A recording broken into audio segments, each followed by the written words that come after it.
to meet with the Indian community. And there are many reasons for this. One, that in many ways, all of you shape the image of India. When Saudis think about India or have a perception about what we are about, in their minds, the individual define what is our country. So, consciously or unconsciously, all of you, through your achievements, through your contributions, through your profession, through your friendships, you have actually collectively built up what is a total Saudi perception of India. And for that, I want to tell you that your country will always be grateful. So,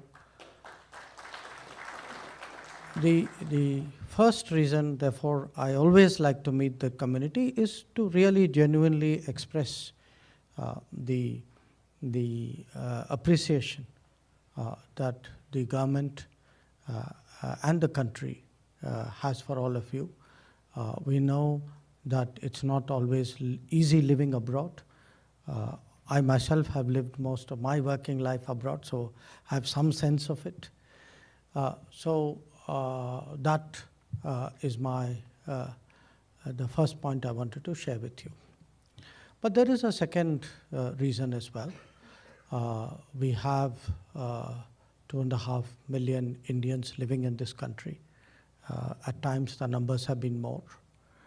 Again, it is natural that you will have your concerns, your interests, your problems.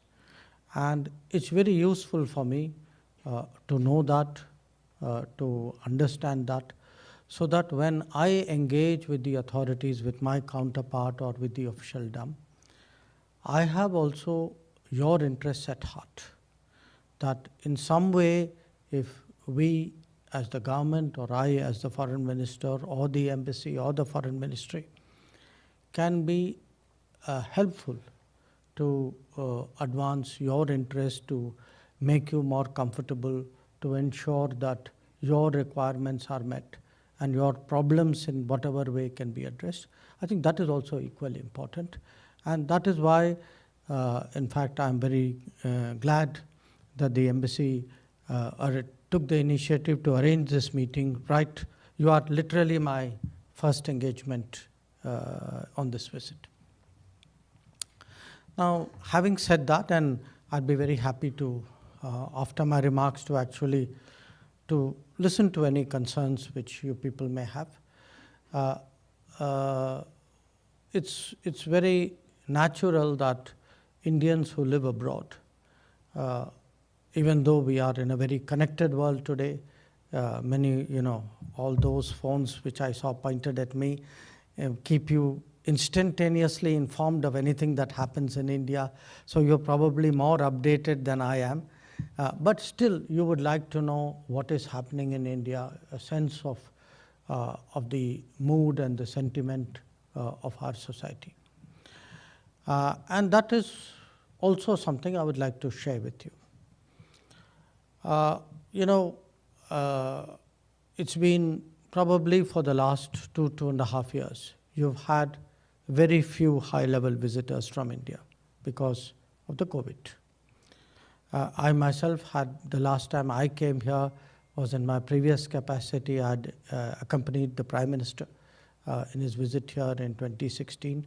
Prime Minister came again in 2019. But in 2020-21, there were very, very few foreign visits that any of us did. So, in a sense, the picture I would like to present to you, in essence, is what has been happening in our country in the last 2.5 years. And the big issue, the big challenge that we faced, like everybody else, was the COVID. When the COVID first hit us in the first quarter of 2020, Uh, I don't think any of you are unaware of what was our health system at our point of time. Uh, you can honestly say that perhaps no country was prepared for it, but the countries whose health infrastructure was not developed had a bigger problem coping with the enormity of the COVID.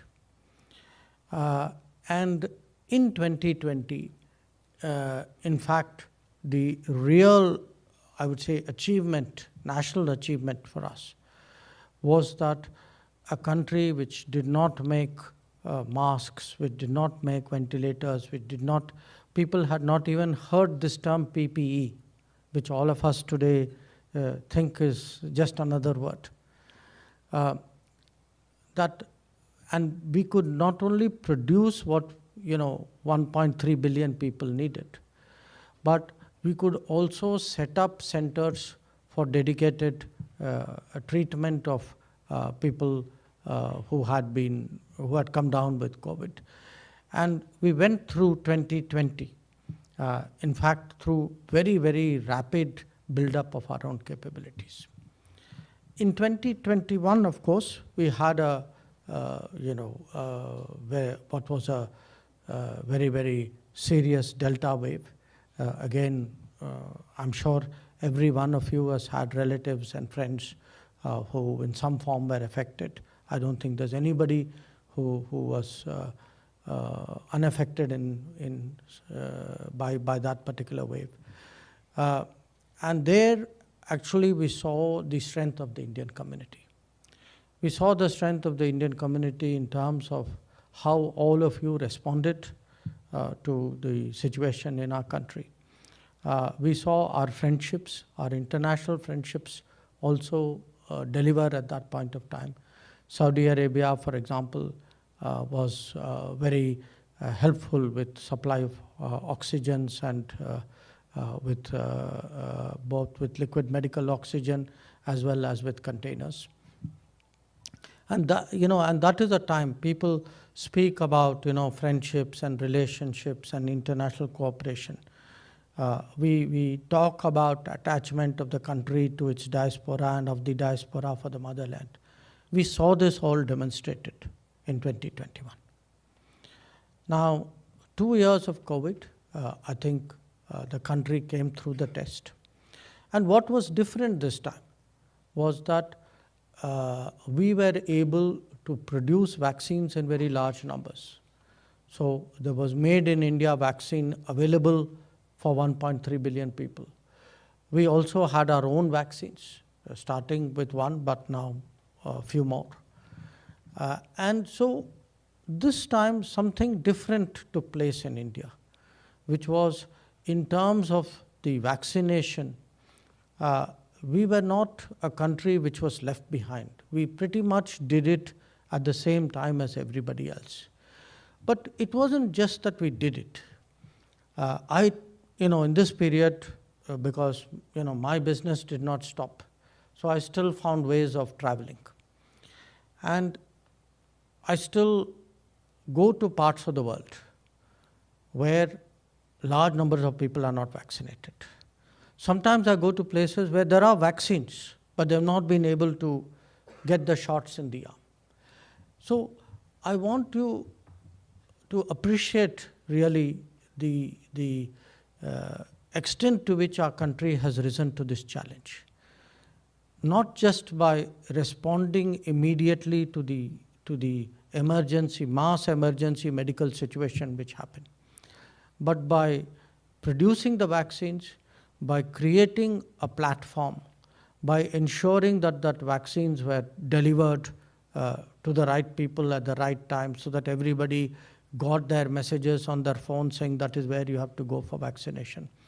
So the combination of, I would say, becoming the pharmacy of the world, but also the digital, in a sense, the digital innovator and leader in this situation, the two coming together has actually had a remarkable impact where the COVID was concerned. Now that's in response to the COVID. Now, a second problem which everybody faced was, of course, the economy, because everybody's economy took a hit. We ourselves went through a certain period of a complete lockdown. And so the challenge which everybody had was, how quickly do you recover? And how much do you recover? Now, here too, I would say what we have done is definitely worth studying. That many countries spent a lot of public money. Almost, I would say, like a knee-jerk, they were in a hurry to respond to the crisis situation. So they didn't, all of them necessarily use their funds, use the resources wisely. In our case, we actually focused on, first of all, creating a safety net. I don't know whether all of you are aware that through this entire period, actually, there is a program to give free rations to 80 crore people, 800 million people. No country in the world has done this. There is a program to give money in the bank accounts of 40 crore people, more than 40 crore people. Very few countries in the world have done that either. And so what happened 100 years ago when the Spanish flu came, which was as many people died of food shortages and unemployment as they did of the disease. That did not happen, because one thing Prime Minister was very clear from day one, that not one person would die on his watch due to hunger.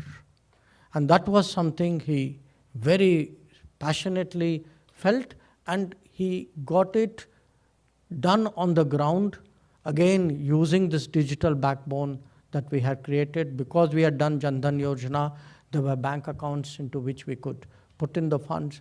Because there was the Aadhaar card, there was again a digital identity by which the rations could move effectively. But beyond the COVID response, there are other big changes happening in this country. That era when, what was the requirement of the people was defined in very minimal terms. That era is now behind us. We think today that it is, just giving food is not enough. It is not what I would call the basic requirement of society. So we've had actually transformative programs today underway. Programs which connect all houses to electricity. All houses, this is the scale, the big program right now we are trying to do. Connect every house with tap water, what we call Har Ghar Jal. A program actually to make sure as many people have houses as possible. So there is a big Awas Yojana and a Gramin Awas Yojana. And the idea is to support the weak and vulnerable so that the home ownership in India grows in large numbers. Programs to help the farmers, because ultimately one of the lessons of COVID was that trade got disrupted, ports got closed. We could not depend, a country like India could not depend on somebody else to feed it. So how do you actually support your farmers to grow more?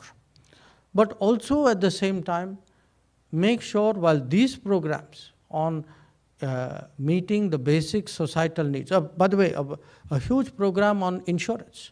Today, you may be again perhaps a little surprised to know that as many as 45 crore people, 450 million, are in some way or the other an insurance beneficiary of a government program.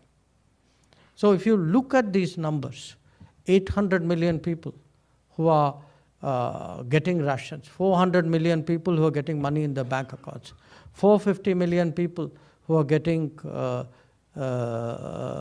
insurance. Today, the number of people who are getting health benefits, Jan Arogya Yojana, that is also reaching today hundreds of millions. So what was perhaps even 3-4 years ago a dream, that our citizens would be educated, power, water, homes, insurance, health, that dream, that aspiration is today happening in India, probably at a much faster rate than most of you imagine. But along with that, there are equally powerful efforts today to actually grow our economy, to move towards becoming a higher income country. And again, a lot of this has required a vision. It has required a very prudent management of our fiscal resources. It has required policies which have made it easier for banks to lend, for small and medium companies to get lending, even for self-employed people to get lending. How do you change the credit policy? How do you change the banking policy? How do you change the education policy? How do you change the labor policy? All these are today underway at different levels. Many of these big reforms have taken place. And the result of that you can see in two very interesting developments. One, in the year which is just over, 31st of March this year, we have posted the highest export that we have ever done. So our total exports were $670 billion. We had a trade in goods of $400 billion. And it has today, the idea of India as a trading power, that has become credible today. The second is that although many other new challenges have happened because of the Ukraine conflict, price of oil has gone up, price of food has gone up, price of shipping has gone up, insurance has gone up. But we are still very confident that India will be the fastest growing major economy in the world this year. We are confident that we will get at least 7% growth. So I share with you this picture because when I go in tomorrow to meet my Saudi counterparts, in their minds, they will be meeting the foreign minister of the 5th largest economy. Many of you would have seen the report. We have just overtaken the United Kingdom in the size of our economy. They will be meeting the foreign minister of the 5th largest economy, the foreign minister of the fastest growing major economy, the foreign minister of a country which has not just responded to the COVID challenge, but come out of it very, very strongly. One whose digital capabilities and whose health infrastructure has grown in this period, and whose ability to take care of its people abroad has also been demonstrated. Now, there are 2.5 million of you in this country. Altogether, perhaps in the world, there are 3 crore, roughly 3 crore Indians, 30 million Indians, or people of Indian origin. I want you to remember this COVID period and think of this, the Vande Bharat mission that we undertook. Because when the COVID happened, you had in this globalized world so many people who were stuck abroad. In fact, those who had homes abroad were the lucky people. There were many people who had gone as tourists, people who had gone as students, the dormitories shut down. People who went as merchant shipping, the ship discharged them in some port. People who went as air crews, they left them somewhere else. So we brought back 7 million people, 70 lakh people through Vande Bharat mission. Actually, in the history of the world, nobody has done that kind of evacuation. And it can be during COVID. It was also demonstrated during the Ukraine conflict, where more than 20,000 of our students were trapped in the middle of a conflict. And we actually moved. I mean, the Prime Minister spoke to Putin, he spoke to Zelensky. We moved heaven and earth to get those students back. So that is the India today which the world sees, which in a sense is something that, if you are from a country which is respected more, which is more relevant to the rest of the world, I think the benefit of that also goes to the community. So let me say a few words about where we stand in respect to the community. We have, particularly under Prime Minister Modi, we see the world as a global workplace. Everybody sees the world as a trading place, as a marketplace. But we also see the world as a workplace where our citizens can travel, can work, can go so legally with full protection, that if there are contracts, they get the benefits of that. So one of our big foreign policy priorities is really to ensure that our people get the right treatment abroad, that your problems are our problems. Now, obviously, there will be issues, different countries offer different kinds of challenges. I think many of the kind of issues which happen here. But I would say, as someone who has been in the Ministry of External Affairs, both as a professional, now as a minister, for more than 40 years, the kind of attention today that the government gives to the Indian community abroad, I have not seen it before. And the resources that go into it, the attention that goes into it, even I would say the emotion that goes into it, that is something of a very, very different order. I therefore want you all to understand that there are very practical ways by which we respond. We have an Indian Community Welfare Fund. We have broadened its usage. We have put into motion different ways by which we get to know of Indians in distress situations. I think you would have all seen the change even in the attitude of embassies and consulates, that they are today much more responsive, much more open, much more conscious than they were before. And that too is part of the change that India is undergoing. So these were some of the thoughts that I had. I thought, again, it's for me a very good start for a visit, that I have the opportunity to meet all of you. I'm sure you have some issues in your mind. I'd be very happy to listen to them. If there are questions, I'd be happy to answer. If there are suggestions, please feel free to make it openly but briefly. I'd be willing to listen. So once again, thank you. It's a great pleasure meeting all of you.